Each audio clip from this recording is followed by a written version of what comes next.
Oke, terima kasih.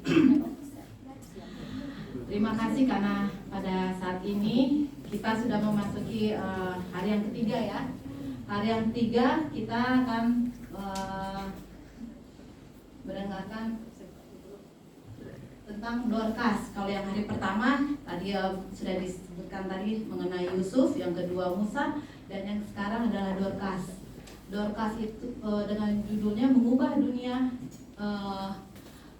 yang keras dengan kelembutan dan kebaikan hati. Nah ini sebelum kita melanjutkan, kita juga mengucapkan terima kasih kepada Bang Kevin yang sudah membawakan tadi Christian Lifestyle-nya yang begitu baik, dan juga kepada Eldrid dan Laurencia. Terima kasih atas lagu pujiannya juga yang sudah bawa ke pujian bagi nama Tuhan. Nah, Dorcas mengubah dunia yang keras dan dengan kelembutan dan kebaikan ini merupakan materinya dari Pendeta Robert Bangu, itu Direktur Pelayanan Pemuda Advent Daerah Nusa Tenggara. Nah, Dorcas semua kita sudah tahu siapa Dorcas ini ya. Dari cerita di Alkitab, Dorcas ini sebenarnya seorang murid perempuan bernama Tabita, yang dalam arti bahasa Yunani adalah Dorcas. Jadi Dorcas itu sebenarnya nama pertamanya sih sebenarnya adalah Tabita. Dalam Alkitab, Dorcas itu adalah seorang murid perempuan. Jadi sebenarnya murid Yesus itu banyak ya. Salah satunya adalah Tabita, dan itu murid perempuan. Dorcas ini dikenal dengan kebaikan hatinya. Ini disebutkan juga dikatakan bahwa Dorcas ini adalah seorang murid yang sudah mengalami banyak proses. Dari mana kita tahu perempuan ini banyak sekali berbuat baik dan memberikan sedekah. Seorang yang banyak sekali berbuat baik dan memberikan sedekah. Kenapa dia memberikan sedekah? Apakah dia memberikan sedekah karena dia banyak uang? Apakah karena dia kaya? Apakah karena dianya pengen dilihat orang dia itu suka memberi, atau bagaimana? Jadi Dorcas ini sebenarnya memang bawaannya sendiri, memang bukan karena apa, memang dia untuk melayani Tuhan. Dikatakan banyak sekali perbuatan baik, dan juga dikatakan juga banyak sekali juga kebaikan-kebaikan yang diperbuatnya. Di sini disebut di dalam Alkitab terjemahan lama, limpah dengan perbuatan baik. Jadi kalau misalkan banyak ya paling mungkin bisa dihitung lah, wah dia baik begini. Tapi ini kalau dibilang limpah sama seperti air, berlimpah-limpah berarti sudah banyak banget ya, udah nggak bisa terhitung lagi, sudah banyak banget sampai bilang berlimpah-limpah. Limpah dengan perbuatan baik menunjukkan bahwa Dorcas ini memiliki gaya hidup yang apa?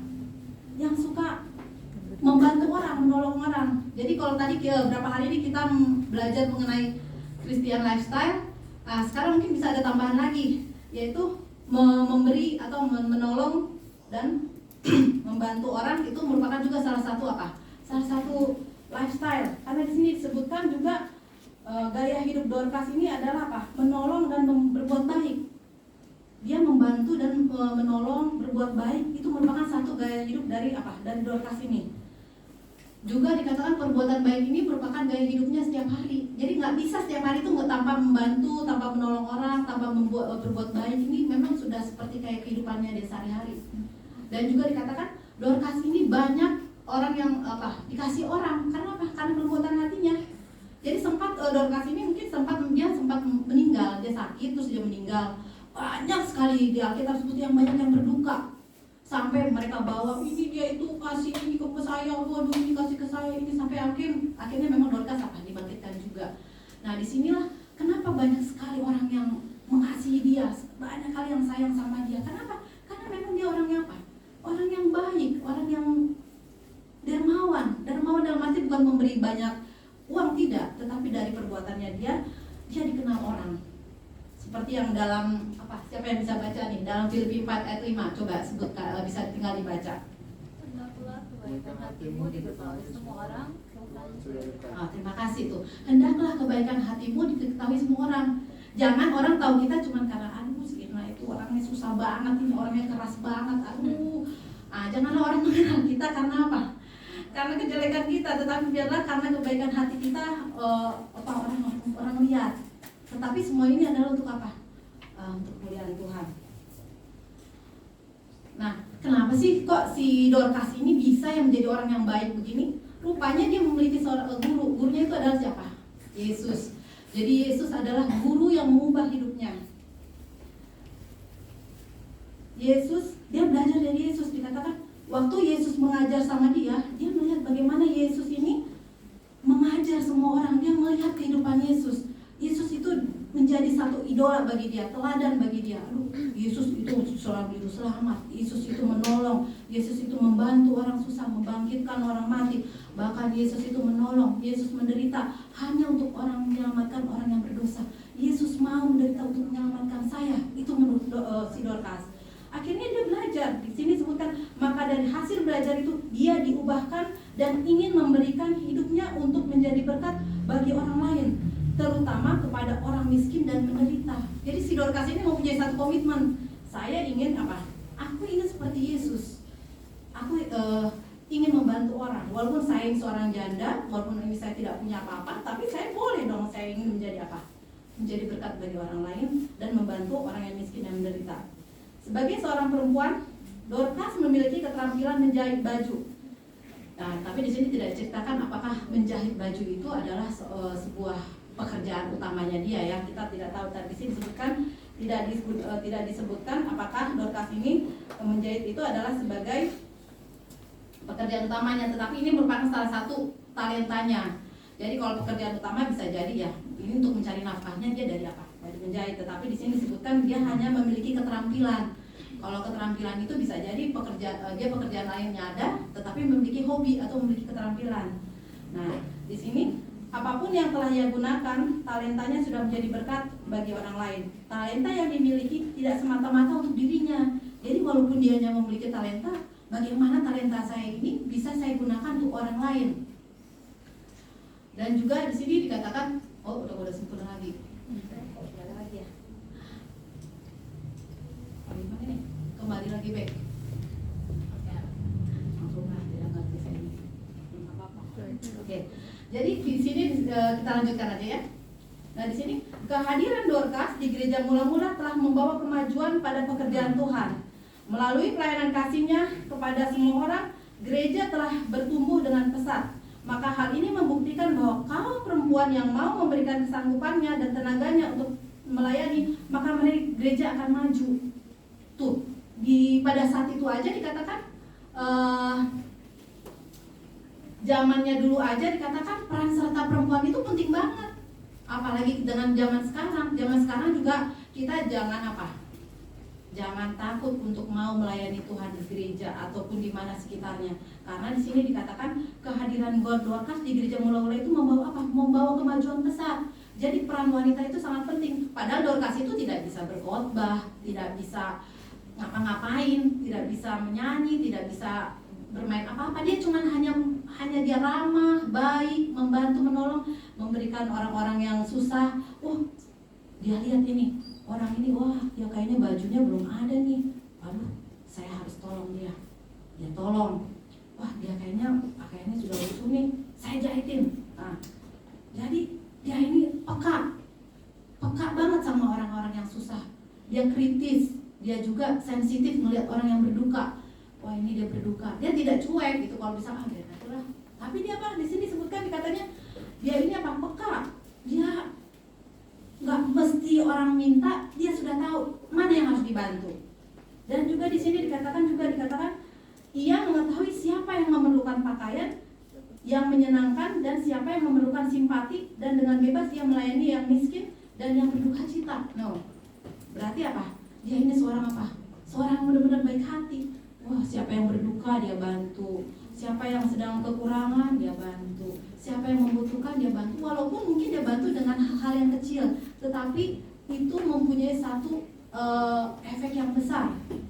Di sini disebutkan jarinya yang cekatan lebih aktif daripada lidahnya. Nah, kalau zaman dulu si Dorcas dikatakan jarinya yang cekatan. Jarinya itu dalam arti apa? Dia bekerja. kerja, nggak ada waktunya untuk bicara-bicara. Tetapi sekarang juga ada juga jarinya yang cekatan. Jarinya apa? Kita main handphone tuh jari kita lebih cepat daripada apa bicara. Nah ini seperti ini, tapi bukan itu maksudnya ya. Di sini disebutkan jarinya yang cekatan lebih aktif daripada lidahnya. Ya kalau zaman sekarang juga gitu, kita bisa aja diam-diam sama teman diem, kita nggak terlalu banyak bicara, tapi jari kita bisa cepat. Ada info atau ada berita sekarang aja nggak hitungan detik udah langsung orang tahu. Karena apa? Tinggal kita share, kita tinggal komen-komen, kita cepat dari apa? Dari kita bicara. Nah, tetapi tidak begitu ya di dengan Dorcas ya. Dalam arti di sini adalah jarinya yang cekatan lebih aktif dari ini adalah dalam hal apa? Dalam hal membantu, dalam hal menolong. Dia nggak perlu, aku mau bantu loh ini tidak. Dia cuma, oh ini ya langsung kerjakan. Oh ada sudah kerjakan. Dia nggak ada waktunya lagi untuk apa-apa. Nah, dia bantu itu semua. Itulah dikatakan dia dikasihi dan perbuatannya yang baik. Dia sangat sensitif terhadap kebutuhan orang-orang yang menderita. Dia adalah wanita yang terampil dan rajin. Ya, terampil dia dan rajin. Nah, ini tuh pelajaran yang baik kepada saya juga dan kepada kita semua. Bagaimana kita menjadi apa? Orang-orang yang rajin, orang-orang yang terampil, orang-orang yang bisa menolong sesama kita. Orang yang bisa membantu orang. Gak mesti di gereja, dikatakan sini orang-orang sekitar kita aja. Yang perlu kita bantu, kita bantu. Dari kalimat jarinya yang cekatan dan lebih aktif daripada lidahnya menggambarkan jati diri Dorcas. Nah, ini menggambarkan jati dirinya dia. Jati dirinya dia ada orang yang apa? Yang mau bekerja, yang tidak mau hanya duduk-duduk atau bagaimana, tetapi dia bekerja, membantu orang, untuk menolong orang yang susah, menghibur orang yang berduka. Artinya dia tidak banyak teori dalam hidup. Dikatakan sini, artinya dia tidak banyak teori dalam hidup. Dia lebih senang menggunakan jarinya yang terampil untuk melakukan pelayanan kasih daripada menggunakan lidahnya untuk membicarakan hal-hal yang tidak berguna. Oh, ini juga pelajaran yang baik bagi saya juga, bagi kita semua. Biarlah kita menggunakan waktu kita untuk hal-hal yang baik. Kita jangan lebih banyak waktu kita untuk ngobrol-ngobrol atau berbicara kepada hal yang tidak penting daripada tindakan kita yang apa? Yang tidak ada. Jadi di sini dikatakan tindakan yang banyak, omongannya itu ya dikit aja lah. Mungkin ini pelajaran yang baik juga ini buat saya nih, jangan banyak ngerumpi-ngerumpi ini saya nih. Nah, dikatakan di sini, dan hal ini patut diteladani oleh setiap perempuan masa kini. Nah, disebutkan juga patut diteladani untuk perempuan masa kini. Ya, untuk kita juga ini semuanya. Zaman kita sekarang ini supaya kita apa? Meneladani seperti kehidupan Dorcas. Banyak waktu yang kita gunakan untuk apa? Untuk mengasah keterampilan kita. Keterampilan kan banyak. Yang mungkin kita cuma bisanya masak, ya kita buatlah keterampilan kita masak ini untuk ada tetangga kita nih sepertinya belum makan dia. Aku masak deh, biar cuma tahu tempe, saya goreng deh. Saya nolong, itu juga mungkin salah satu kebaikan yang bisa kita kasih. Walaupun saya nggak bisa apa-apa. Atau mungkin bisanya juga memperbaiki kendaraan, atau mungkin dia kendaraannya rusak nih, atau sepedanya rusak nih, tetanggaku ada yang rusak, saya mau bantu deh, saya tolong dari keterampilan yang kita punya. Atau mungkin bisa juga dia mungkin ada gentengnya rusak atau genteng tetangga, terus kayaknya kita bantulah, kita perbaikin, atau kita apa yang bocor-bocor, itu juga merupakan salah satu pelayanan kasih kepada orang-orang ya. Nah, di sini dikatakan juga biarlah pelajaran ini diteladani oleh setiap perempuan masa kini. Daripada banyak menggunakan mulut untuk membicarakan hal-hal yang tidak penting, adalah lebih baik kita mengasah keterampilan untuk digunakan pada pekerjaan yang baik. Dorcas itu tidak punya banyak talenta, dikatakan sini. Dorcas tidak memiliki banyak talenta, dia cuma punya satu talenta aja, dikatakan sini. Dan dia nggak punya banyak barang, dia nggak punya banyak apa-apa, dia cuma punya apa? Dia punya jarum, benang, dan apa? Dan kain. Di sini disebutkan bagaimanapun ia tidak memiliki modal. Ia hanya memiliki jarum, beberapa bahan kain, benang, dan kemampuan menjahit. Dia cuma begitu doang. Tapi kok bisa dia dikasihi orang? Kok dia bisa orang mengenal dia? Kok bisa dia disayangi orang? Karena apa? Karena kebaikan hatinya, kelemah lembutannya dia, dan juga apa? dan juga kasih sayangnya dia kepada orang-orang. Yang lebih penting lagi dikatakan ia memiliki sifat yang kita semua perlukan, yaitu apa? Memiliki kasih kepada sesama. Bagaimana dia membantu? Dia membantu bukan karena apa? Bukan karena dia banyaknya uang, bukan karena dia pengen dilihat orang, bukan karena dia pengen hebat.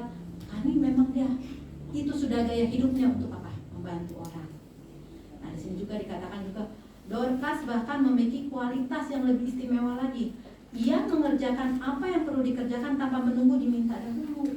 Nah, nggak mesti orang bilang, tolong gue dong, gini-gini.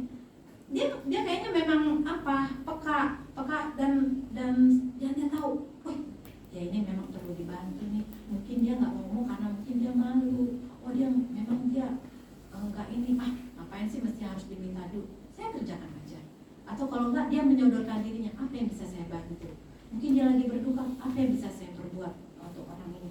Dia nggak ada ininya, bisa. Ya, dan dia melakukannya itu hanya hal yang dia bisa aja. Dalam masyarakat ini, seorang janda yang kehilangan pencari nafkah dan pelindungnya adalah sangat rentan sekali. Dorcas menggunakan kemampuan semampunya. Jadi dia itu seorang janda, dikatakan dia cari nafkah untuk dirinya sendiri. Dia seorang janda, orang yang nggak punya, tapi dia bisa membantu kok. Dia bisa menolong kok. Dia bisa membantu orang. Jadi di sini bukan apa? Karena dia mau untuk menolong. Nah, dari pelajaran ini katakan, sudahkah kita memiliki kehidupan seperti Dorcas? Di sini ditanya kepada kita, sudahkah kita memiliki kehidupan seperti Dorcas? Yang mampu menjadi buah bibir yang baik karena keteladanan hidup yang ditunjukkannya. Menjadi buah bibir. Janganlah kita menjadi buah bibir yang tidak baik ya. Kalau Dorcas menjadi buah bibir, diomongin orang, Dorcas itu baik gini. Si A itu baik banget ya, dia bantu orang, enak banget ya. Enak banget ya, jadi kita itu sebagai buah bibir tapi dalam hal yang positif. Jangan kita buah bibir, jangan ya nggak begitu orangnya, begini begono katanya. Iya betul gini, susah banget yang bantu, orangnya pelit banget ini ya, baru mau minta tolong aja dia udah bilang gini. Nah, ini juga satu pelajaran sama saya juga gini ya. Jadi kalau memang kita bisa bantu, kita bantu ya. Ini pelajaran buat saya juga. Jangan kita jadi buah bibir yang negatif, tetapi biarlah kita menjadi buah bibir yang positif. Karena Dorcas di sini dikatakan dia menjadi buah bibir yang baik karena keteladanannya. Dorcas memiliki kemurahan hati kepada semua orang. Ia pun beroleh kemurahan dari Tuhan. Jadi karena dia bermurah hati kepada orang-orang, dia ramah, dia lembut hatinya. Dan Tuhan melihat itu, dan Tuhan pun apa? Bermurah hati kepadanya. Tuhan bermurah hati kepadanya. Melayani Tuhan tidak harus selalu menjadi full timer atau melayani di gereja. Nah, jadi kalau kayak saya pribadi sendiri, saya tidak bisa saya sebenarnya berkhotbah, saya tidak bisa berbicara. Kadang ini, terus saya juga tidak bisa menyanyi, saya juga tidak bisa main musik, saya tidak bisa ngapa-ngapain. Tetapi mungkin saya cuma bisanya ya bantu-bantu lah, nyapu-nyapu atau beres-beres atau apa-apa. Ya, itu yang bisa saya lakukan. Tetapi apa? Tidak apa-apa. Tuhan bilang itu tidak apa-apa. Bukan harus yang berkhotbah, pintar berkhotbah yang dilihat Tuhan. Bukan yang harus pintar dalam segala hal yang menonjol yang dilihat Tuhan. Walaupun kita cuma melayani hal yang kecil, itu yang memang kita bisa, itu memang yang kita bisa, talenta yang kita ada, ya Tuhan akan melihat itu menjadi satu apa?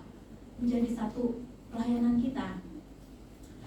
Kita bisa melayani Tuhan dengan apa yang bisa kita kerjakan sesuai dengan bidang kita. Jadi kalau memang bidang saya nggak bisa menyanyi, ya nggak apa-apa. Ada orang lain yang akan melayani melalui musik. Mungkin saya tidak bisa ini, akan ada orang lain. Tapi belum tentu juga yang bisa main musik, yang bisa berkhotbah, bisa melayani di belakang, yang bisa merapikan atau mengapikan semua, belum tentu. Nah, itulah talentanya masing-masing.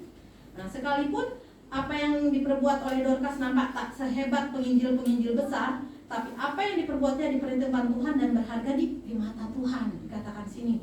Jadi mungkin kita nggak bisa seperti penginjil-penginjil yang hebat. Wah, dia bisa berkhotbahnya bagus banget. Wah, ini bisa berapi-api banget, dikenal orang. Sedangkan kita ya cuma di belakang layar, cuma begini-gini doang ya. paling-paling ya mungkin tak dianggaplah orang melihat sebelah mata. Di sini ada disebut dikatakan biar dunia melihat sebelah mata, jangan kita berkecil hati.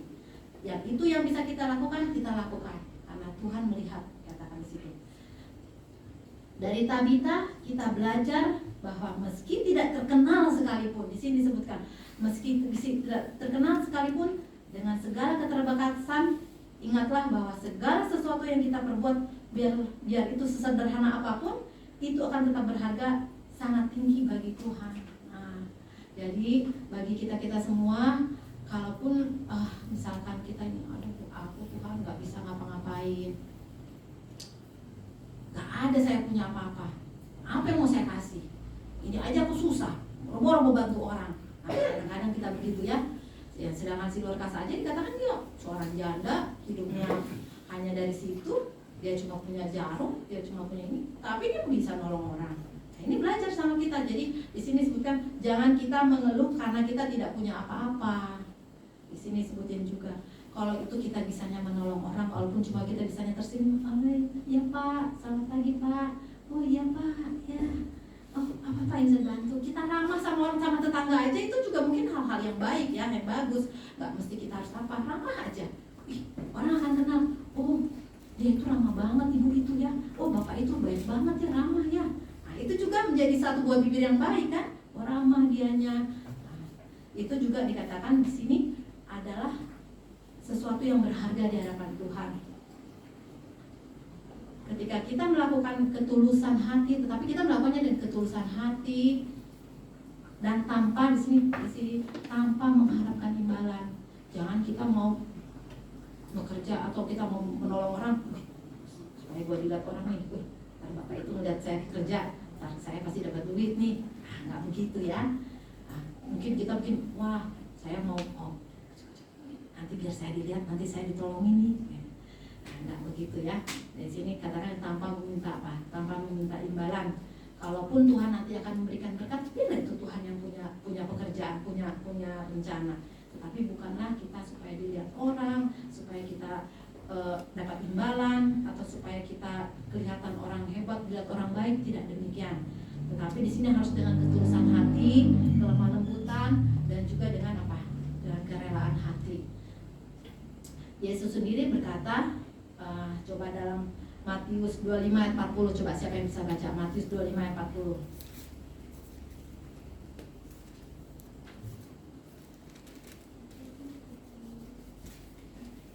Matius 25 ayat 40, dan raja itu akan menjawab mereka, aku berkata kepadamu, sesungguhnya segala sesuatu yang kamu lakukan untuk salah seorang dari saudaraku yang paling hina ini, kamu telah melakukannya untuk aku. Oke, terima kasih. Jadi Tuhan sudah bilang, kita melakukan hal yang sederhana aja pada orang yang paling kecil pun itu sudah melakukannya kepada Tuhan. Jadi apapun yang bisa kita lakukan saja. Itu pun bila mana itu mungkin kecil, ya tidak masalah ya. Seperti yang Tuhan bilang, kita sudah melakukannya itu adalah untuk Tuhan. Lihatlah bahwa Yesus tidak mengatakan segala hal besar. Tuhan nggak bisa bilang, kamu harus melakukan perkara besar, kamu harus melakukan pertolongan besar, kamu harus kasih sumbangan besar. Di sini disebutkan Tuhan tidak meminta pertolongan besar, sumbangan besar, melakukan hal-hal yang besar, bantuan besar, yang mewah, yang mahal. Tetapi Tuhan Yesus hanya bilang segala sesuatu, termasuk perkara perbuatan-perbuatan kecil. Jadi kalau memang ada orang yang memberikan besar, karena itu talentanya memang besar. Kalau memang dia punya menonjol besar, luar biasa, itu memang talentanya banyak, besar. Tapi kalau misalkan kita cuma kecil, jangan kita berkecil hati. Jangan kita, aduh aku cuma begini, kok dia bisa begini ya, hebat banget dia bisa gini, aduh kok aku jadi rendah diri gitu. Jangan ya. Di sini kita tidak boleh rendah diri dalam hal melayani Tuhan. Karena walaupun kecil, Tuhan lihat itu menjadi satu pelayanan yang besar. Yesus mengatakan segala sesuatu itu termasuk perbuatan-perbuatan kecil yang mungkin dipandang sebelah mata oleh dunia. Mungkin di sini disebut, kalaupun sebenarnya apa sih cuma bisanya gini, gak dikenal orang kita. Tetapi kalau dia itu, wow, orang hebat, dia penginjilan dipanggil ke sana. kalau datang ada tamu, hormat semua orang. Wah, banyaklah semua dihormatin. Kalau ada tamu atau pengunjung misalnya, wah semua dilulukan. Tapi kalau kita yang cumanya orang-orang kecil, jangan takut. Jangan kita berkecil hati. Karena apa? Tuhan lihat itu menjadi satu hal yang besar. Tapi jika kita melakukannya itu bagi Tuhan, maka itu akan besar di mata Tuhan. Nah, di sini juga dikatakan kesimpulannya berharga di hadapan Tuhan bila kita melakukan segala sesuatu dengan tulus tanpa mengharap imbalan. Dan juga dikatakan melalui Tabita menyadari panggilannya dan mau terjun langsung untuk menyatakan kasih dengan perbuatan nyata, ya. Jadi bukan cuma tidak dengan kata-kata, tetapi dengan perbuatan. Dan juga di sini Tabita tidak mengeluh. Dia tidak mengeluh terhadap apa yang ia miliki. Jadi dan juga dia tidak mengeluh dengan apa yang tidak ia miliki. Misalkan, ya aku nggak punya ini, nah, dia nggak pernah mengeluh. Ya kalau cuma punya jarum ya jarum, kalau cuma ini ya ini. Nah, mungkin juga kita juga begitu. Ya aku nggak punya ini, ya kalau cuma sepeda ya nggak apa-apa. Aku pergi ke gereja ke sepeda. Kalau memang bisa menolong orang dengan sepedaku ya nggak apa-apa. Kalau aku cuma bicara sepeda motor ya nggak apa-apa. Atau mungkin saya tidak punya apa-apa, saya harus bersyukur juga menolong orang dengan jalan kaki. Tuhan sudah kasih kita kesehatan. Nah, mungkin banyak hal cara-cara untuk kita tidak mengeluh, ya. Di sini juga tidak mengeluh. Ia memilih mempergunakan talenta yang punya untuk melakukan itu dan Tuhan sangat berkenan kepadanya. Nah, Tuhan sangat berkenan kepadanya. Untuk melayani Tuhan dan melakukan pekerjaannya, kita tidak selalu harus berkhotbah. Di sini disebutkan tidak selalu berkhotbah, ya. Jadi semua mempunyai tugas masing-masing. Yang berkhotbah biarlah bisa berkhotbah, yang bisa bernyanyi biarlah bisa bernyanyi, yang bisa melayani, menyembuhkan orang biarlah bisa menyembuhkan. Setiap orang punya talentanya, ada yang besar, ada yang kecil, ada yang mungkin dilihat orang tidak ada apa-apa, tetapi yang penting kita melakukan itu, pekerjaan itu untuk Tuhan dengan sepenuh hati, dengan kelembutan, dengan kerendahan hati. Kita tidak minta imbalan, kita lakukannya untuk Tuhan. Dikatakan itu semuanya sangat berharga di mata Tuhan. Nah, sebagai kesimpulannya, dan ada ayat terakhir di sini dalam 2 Korintus 9 ayat 7. Hendaklah masing-masing memberikan menurut kerelaan hatinya. Jangan dengan sedih hati atau karena paksaan, sebab Allah mengasihi orang yang memberi dengan sukacita. Jadi biarlah melalui kesimpulan ini kita dapat memberi dengan sukacita, kita juga membantu orang dengan sukacita, kita bisa melakukan segala sesuatu dengan kelembutan, kerendahan hati, dan semuanya itu kita lakukan hanyalah untuk kepujian bagi Tuhan. Dan biarlah marilah kita pandang sekitar kita, pandang orang-orang sekitar kita. Adakah orang yang ditempatkan Tuhan untuk bertemu dengan kita hari ini? Mungkin kita melihat orang, aduh, saya di kereta api nih, ada orang tua nih, saya duduk, saya kasih deh. Ya mungkin itu Tuhan suruh bertemu dengan kita untuk menolong dia. Nah, mungkin ada orang mau menyeberang, aduh dia nggak bisa nyeberang, kita tuntun, kita bantu seberang.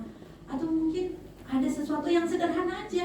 Bila di hari-hari kita itu kita bertemu orang yang untuk kita perlu bantu, itu mungkin Tuhan kirim untuk apa?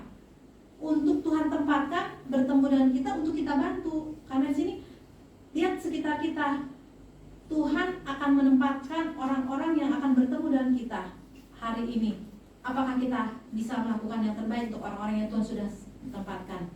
Dimanapun kita berada, apapun yang kita punya saat ini, besar atau kecil, semua itu bisa kita pakai untuk memberi kemuliaan bagi Tuhan. Itu adalah kesimpulan kita. Biarlah segala sesuatunya kita bisa lakukan hanya untuk kepujian bagi nama Tuhan. Mau itu besar, mau itu kecil, seperti yang sudah Dorcas lakukan, dia lakukan itu dengan kelembutan, kerendahan hati. Dia lakukan ini untuk bisa seperti Yesus, karena Yesus adalah teladannya. Itu juga Yesus adalah guru kita yang sejati. Biarlah kita melakukannya itu adalah untuk kemuliaan bagi nama Tuhan. Terima kasih, Tuhan Yesus memberkati kita.